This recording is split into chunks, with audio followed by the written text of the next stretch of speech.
morning, everyone. Hope everyone's well. To any Ukrainian Joe, I don't think there's any Ukrainians in the room.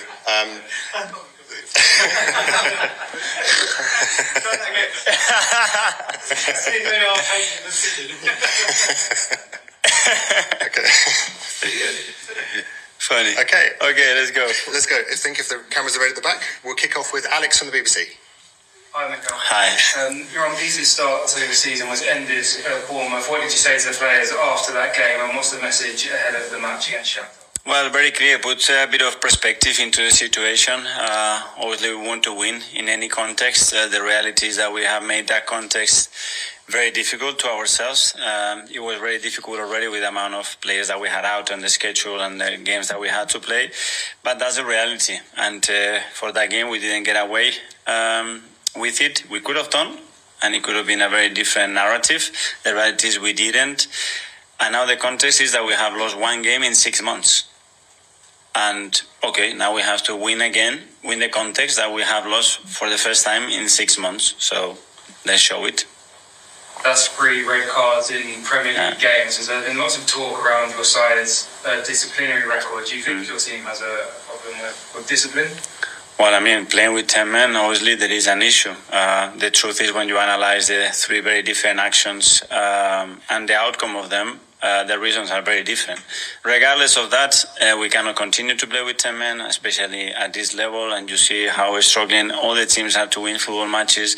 When you want to do it against 10 men for 65 minutes, the task becomes almost impossible. So we need to eradicate that. It's clear why, the reason, and how. It doesn't matter. We have to focus that it has to happen. You have to play without Martin Odegaard and Bukayo Saka. Are they any closer to being back and available? And if they're not, do your team have to learn how to play without? They are closer and they're both progressing really well. Martin is still not fit. With Bukayo, let's see how he feels today and the training session that we have later on. Paul from Sky. Mikel, you mentioned that was your first defeat in 17 matches. In terms of the bigger picture, did that form part of your discussions with the players since the Bournemouth game? And also, what have you said to them about eradicating those kind of mistakes that the likes of you and Declan Rice have talked about after that? Well, I think we are already aligned, that we cannot continue to play with 10 men. That's fine. Easier to get it, to say it than to get it done, because there are very specific moments that have produced that situation. But is reacting. You have a defeat. Okay, it's part of the game, it's part of the sport. It happened in very specific conditions as well. Let's move on. Take that pain that we still have in that tummy, use it for tomorrow night. Yeah, it's obviously a quick turnaround for another game. Talking about your opponents for this, Shakhtar Donetsk, how much sympathy do you have for them in the way that they're having to prepare for games at the moment, given the circumstances they're in? Yeah, obviously a lot of sympathy for the situation that they are in, and obviously, how can I imagine, especially speaking to Alex, how affects that situation not only to yourself but for the whole country, your families, the whole environment, and the incredible attitude that they are having towards the situation, and again, the things that they have to put in place to be able to continue to play football matches at this level and compete in the way they do. It's remarkable, and we'll welcome them here tomorrow in the best possible way. And away from the Champions League, can I just double check, are you planning to appeal the William Saliba red card? And that's more, I leave that more to the club to understand the circumstances, and as well other examples that are very clear in the same position, and they will have to decide it. Ian, talk. Hi, Mikel. Hi, very good, thank you. Mentioned there about Shakhtar and the way that they have to prepare, and it shows, doesn't it, that football is important, but actually it's not the most important thing in the world. No, clearly not, and especially when you're comparing with the situation that they are in.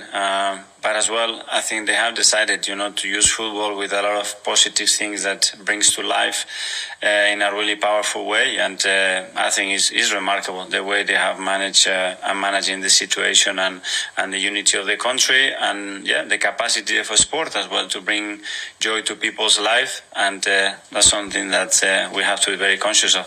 You can't show any sympathy on the pitch, and after Saturday, I guess tomorrow is absolutely vital for you to go and win another football match and get another unbeaten 17-game, 6-month unbeaten run on track. Yeah, we have to start tomorrow, obviously. The desire is there. We want to desperately play these kind of matches, and we know, and the atmosphere is going to be terrific tomorrow night. So let's produce that and end right to win the game. And last one from me. You mentioned discipline a couple of times and how you can't play football matches and win football matches with 10 men. Are you going to have to change the way, or are you going to have to ask the team change the way they play then?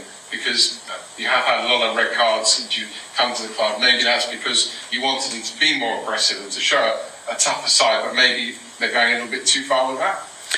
Well, I think for example, what happened in those three cases, nothing to do with aggression, in my opinion. But everybody's got his own opinion. We want to be super competitive when we are, and we show that is great. When you show it and it doesn't go your way and you lose, it's something else. Is part of the judgment. Simon, Evening Standard. Mikel, can I just ask you, is you and Timber close to playing tomorrow? And if not tomorrow, do you think you'll be back to Liverpool?